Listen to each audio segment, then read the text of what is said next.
काम हो गया बॉस। मछली ने कांटा निगल लिया है। शेर पिंजरे से निकलकर खुद शिकारी के जाल में आ रहा है। चलो लेट्स गो।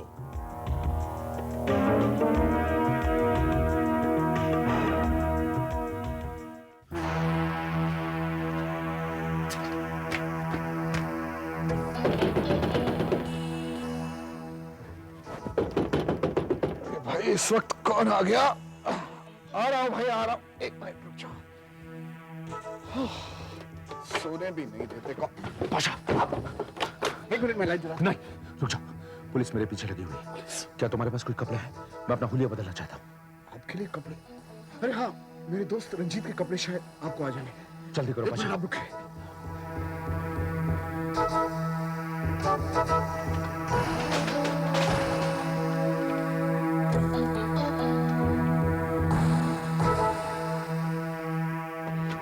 सर, ये लीजिए सर, वहां चेंज कर लीजिए जल्दी से।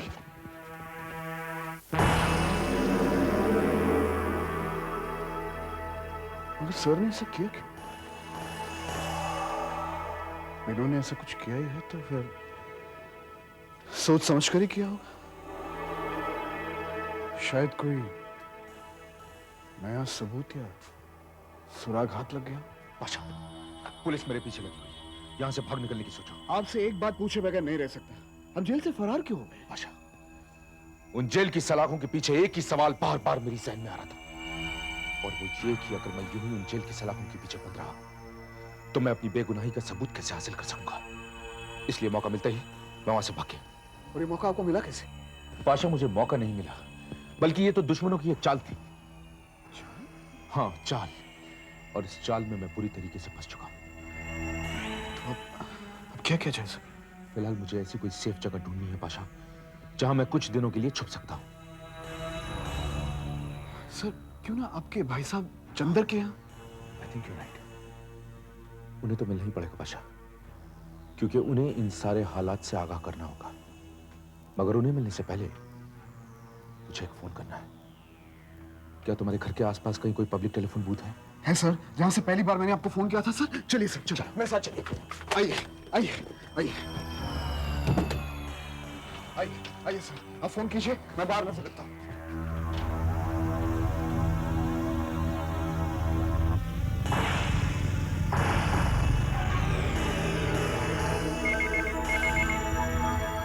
हेलो हेलो हेलो, चंद्र भैया मैं बोल रहा हूँ। देखो देखो, तुम इधर को रुक मत करना। चंद्र भैया, मैं एक बहुत बड़ी मुसीबत में फंस गया हूँ। विजय, तुम कहां से बोल रहे हो? ओह, शक्ति सिंह।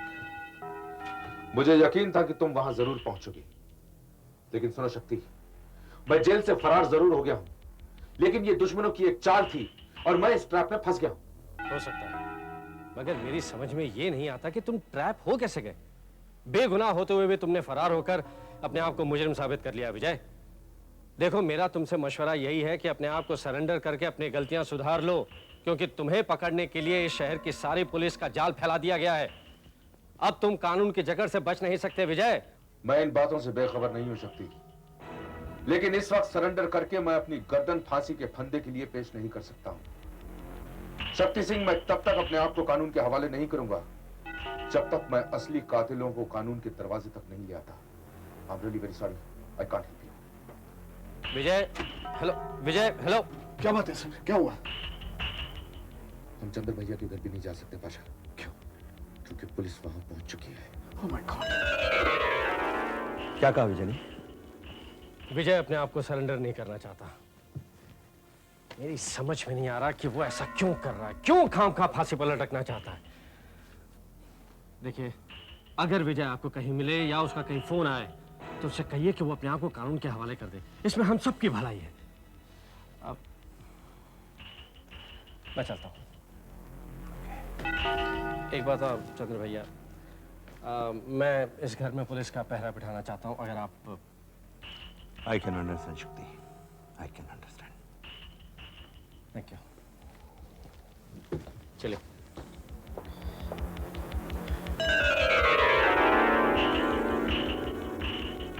काश विजय, मैं तुम्हारे किसी काम आ सकता। क्या कहा? क्या कहा? विजय जेल से फरार हो गया? जी सर। मैं जानता था कि तुम लोगों की लापरवाही यही गुल खिलाएगी। कब हुआ ये सब? कब हुआ यह हादसा? सर ये हादसा कल रात को हुआ। तो इसका यह मतलब है कि मिस्टर विजय सक्सेना ने इनडायरेक्टली जेल से भागकर अपना जुर्म कबूल कर लिया है। जहां तक मैं जानता हूं उसके 2 ही ठिकाने हैं। अगर वो अपने घर नहीं गया तो वो जरूर अपने भाई के घर गया होगा। नहीं सर, वो दोनों ठिकानों पर नहीं था। क्या मतलब? दरअसल ये खबर ऑफिशियली मुझ तक पहुंचने से पहले आधी रात को एक अनोनिमस कॉल के जरिए मुझे पता चली। मैं समझा नहीं। सर तकरीबन सुबह 3:30-4 बजे मुझे एक फोन आया कि विजय सक्सेना जेल से भाग गया है। इतना कहकर फोन करने वाले ने फोन रख दिया। मैंने फौरन जेल अथॉरिटी से कंफर्म किया और पता चला कि यह खबर सही है। मैंने उसी वक्त विजय सक्सेना के घर के सामने पुलिस का पहरा बिठा दिया और खुद उसके भाई के घर पहुंच गया, क्योंकि सर मुझे अंदाजा था कि विजय भागने के बाद अपने भाई के घर जरूर जाएगा। मगर वो हमारी सोच से कहीं ज्यादा होशियार साबित हुआ। वो अपने घर तो गया नहीं और अपने भाई के घर जाने से पहले उसने कंफर्म किया कि क्या पुलिस उसकी तलाश में वहां पहुंच तो नहीं गई। और जब उसे पता चला कि मैं वहां पहुंचा हुआ हूं तो उसने वहां का रुख ही नहीं किया। इंस्पेक्टर शक्ति सिंह, मैं सिर्फ ये जानने में इंटरेस्टेड हूं कि मिस्टर विजय सक्सेना इस वक्त है कहां। सर मैं आपको ये तो नहीं बता सकता, लेकिन आपको इतना यकीन जरूर दिला सकता हूं कि विजय सक्सेना हमारी नजरों से ज्यादा देर तक छिप नहीं सकता। उसे खुली हवा में सांस लेने का हक भी नहीं। इंस्पेक्टर शक्ति सिंह, वो कातिल है और उसने एक ऐसी लड़की का कत्ल किया है जो मुझे अपनी बेटी से भी ज्यादा अजीज थी। जाओ और शहर के चप्पे चप्पे पर पुलिस का जाल बिछा दो। उसे फौरन से पेशतर पुलिस की हिरासत में होना चाहिए। Yes sir.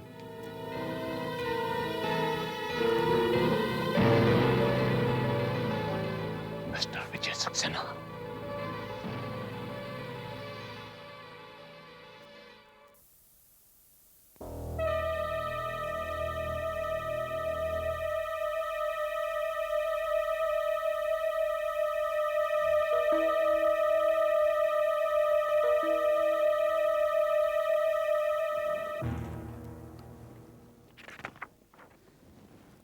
नमस्ते डॉक्टर साहब। अरे मुकंदी लाल, तुम आ गए? हाँ डॉक्टर साहब, आपने कहा था ना कि 10 दिन के अंदर अंदर पुष्पा के ऑपरेशन के लिए पैसों का बंदोबस्त कर लाऊं। हाँ, सो मैं कर लाया हूं। ये लीजिए डॉक्टर साहब। अरे डॉक्टर साहब, मेरी पुष्पा ठीक हो जाएगी ना? देखिए डॉक्टर साहब, भगवान के बाद मुझे आप पर ही भरोसा है। अरे मुकंदी लाल, फिक्र मत करो, हमसे जो कुछ भी हो सकेगा हम जरूर अच्छा करेंगे। भगवान पे भरोसा करो, सब ठीक हो जाएगा। अच्छा डॉक्टर साहब। वैसे हम परसों तुम्हारी वाइफ का ऑपरेशन करेंगे। शुक्रिया डॉक्टर साहब। डॉक्टर साहब, अगर आपकी इजाज़त हो तो मैं पुष्पा को थोड़ी देर मिल सकता हूँ? हाँ हाँ जरूर, जाओ। शुक्रिया। ओके।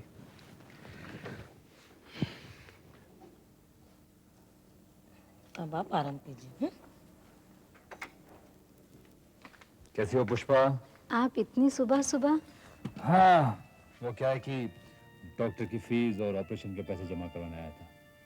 डॉक्टर ने कहा परसों तुम्हारा ऑपरेशन हो जाएगा। मगर आपने इतनी जल्दी इतने पैसों का इंतजाम कहाँ से किया? इसकी चिंता तुम क्यों करती हो? अब मैंने कहा ना, इंतजाम हो गया, बस हो गया। इसका मतलब आपने जरूर कोई ऐसा काम किया होगा जो आपको नहीं करना चाहिए था। देखो, मैंने वही किया है जो मुझे तुम्हें बचाने के लिए करना चाहिए था।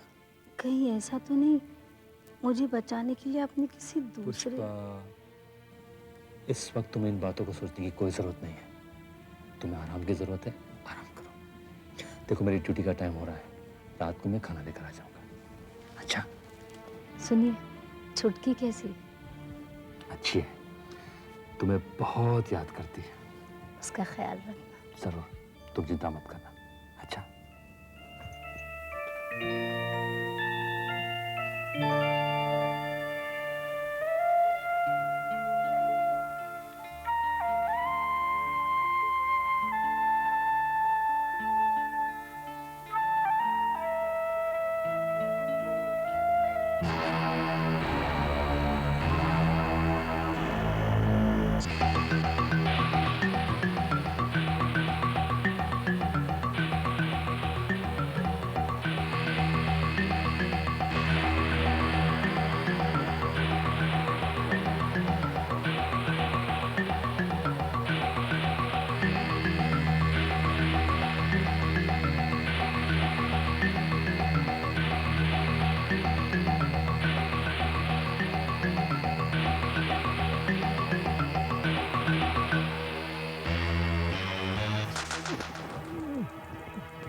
बोल तूने ऐसा क्यों किया? बोल।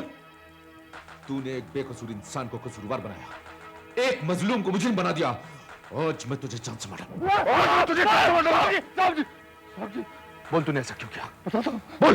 बताता हूँ साहब जी, मेरी बीवी कैंसर की मरीज है, इसलिए उसके इलाज के लिए मुझे थोड़ा रुपयों की सख्त जरूरत थी, इसलिए मैंने ये किया। तूने अपनी बीवी की जान बचाने के लिए मुझे बेमौत मारने की कोशिश की? हाँ साहब जी, क्या तूने क्या जुल्म किया है तुझे मैं बताता हूँ।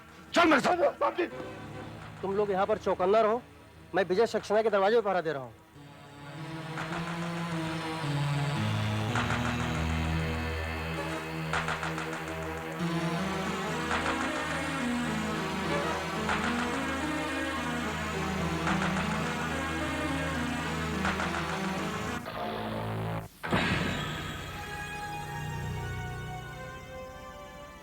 यहाँ तो पुलिस है।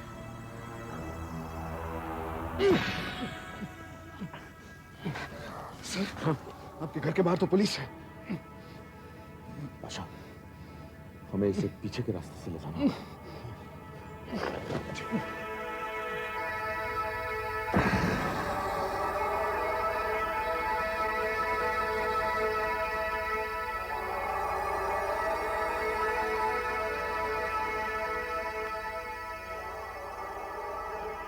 देखो इसे,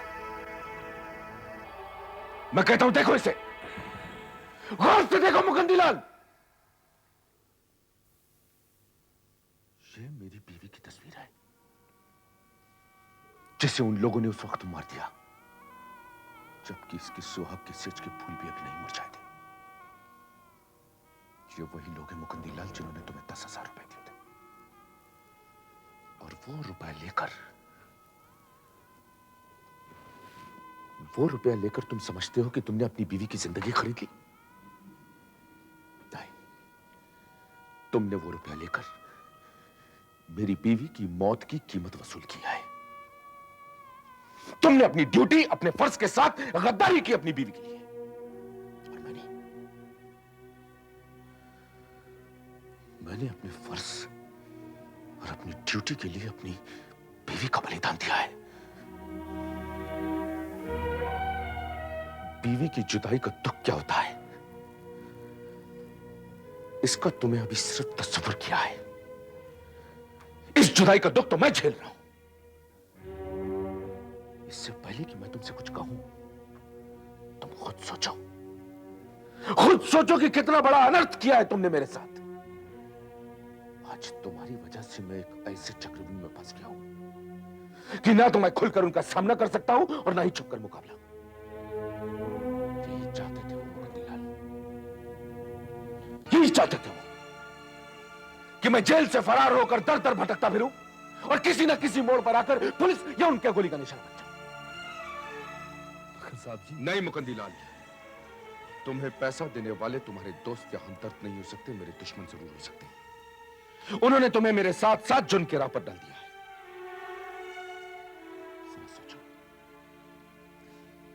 जरा सोचो मुकंदीलाल, मेरी बीवी की चिता की राख से भरी हुई तुम्हारी बीवी की मांग क्या तुम्हें सुहागन की मांग लगेगी? क्या तुम्हारा ज़मीर तुम्हें माफ कर सकेगा? क्या तुम्हारी बीवी तुम्हें माफ कर सकेगी? इसलिए बोलो मुकंदीलाल, बोलो वो मौत के सौदागर कौन है? कौन है जिसने तुम्हें पैसा दिया था? बोलो। मुझे माफ कर दो साहब जी, मुझे माफ कर दो। मैंने बहुत बड़ा पाप किया। साहब जी, मैं अपने पाप का प्रायश्चित करूंगा, जरूर करूंगा। लगता है विजय सक्सेना घर के अंदर है। तुम्हें ये काम करने के लिए किसने उकसाया था? किसने दिए थे तुम्हें ये पैसे? बोलो, बड़ा दरवाजा तोड़ देंगे हम। और पुलिस, क्या करें? कहां से जाएं? साहब जी देखिए, आप मेरे साथ चलिए, मेरे घर। वहां कोई खतरा नहीं होगा, ना पुलिस का और ना दुश्मनों का। किसी को गुमान भी नहीं होगा कि आप मेरे यहाँ आ सकते हैं। यानी फिर हमें धोखा देने की कोशिश? नहीं साहब जी, ये धोखा नहीं है। मुझे अपनी इकलौती बच्ची की कसम, मुझ पर भरोसा कीजिए। आइए जल्दी चलिए, चलिए साहब जी।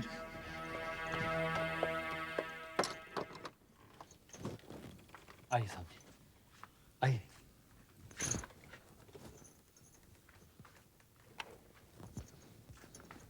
बैठिए सर।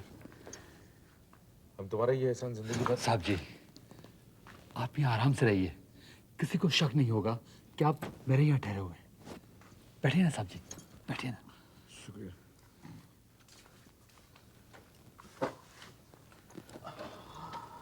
आ गए बापू, तुम आ गए। आ गया बेटे, बोलो।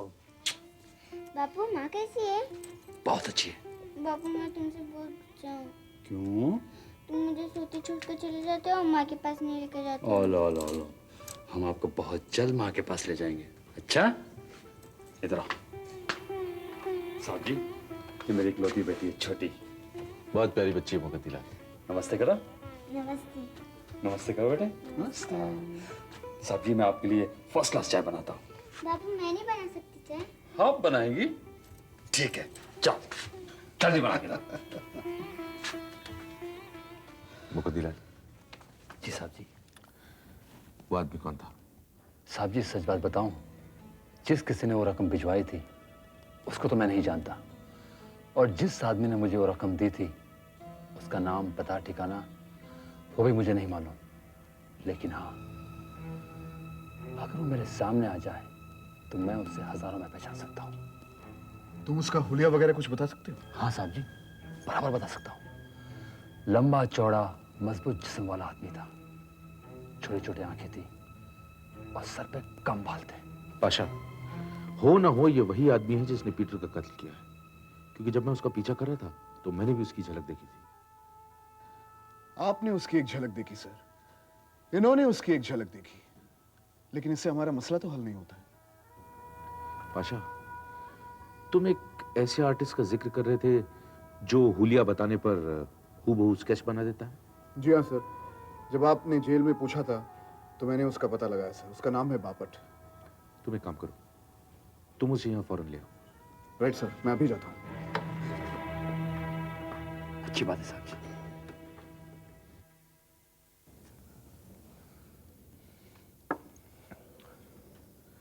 मुकद्दी लाल। जी साहब जी। बहुत टाइम हो गया, ये लोग अभी तक आए नहीं।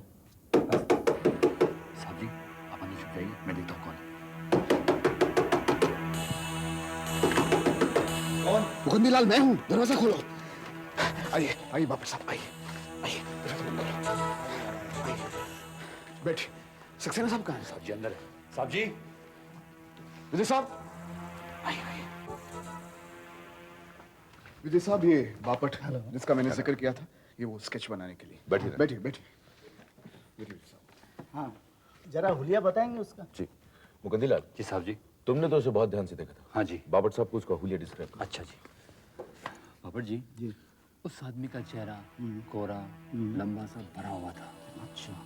छोटी छोटी आंखें, शार्प नोज, चौड़े जिस्म वाला मजबूत आदमी था, और उसके सर पे कम बाल थे और माथे के बीचों बीच छोटे छोटे बाल थे। छोटे छोटे? हाँ, और बीच में खाली। चेहरे से बहुत खतरनाक नजर आ रहा था।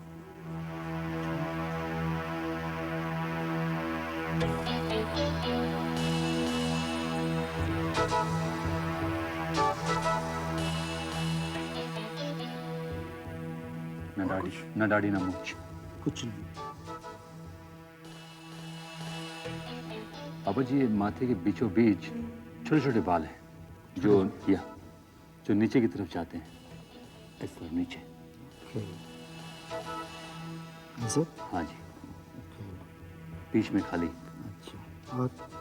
और यहाँ पे बात कम है, पीछे की तरफ कम है। हाँ जी। ओके।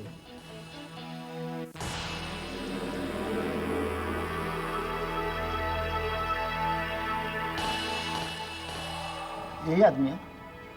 यही है साहब जी, यही है। बहुत बहुत शुक्रिया बाबू साहब, थैंक यू। आइए बाबू साहब, मैं आपको छोड़ाता हूँ। साहब जी, यही है वो आदमी जिसने मुझे पैसे दिए थे। मुकद्दी लाल, तुमने बिल्कुल ठीक पहचाना। इसे तो मैंने रीजन बार में भी आते जाते देखा।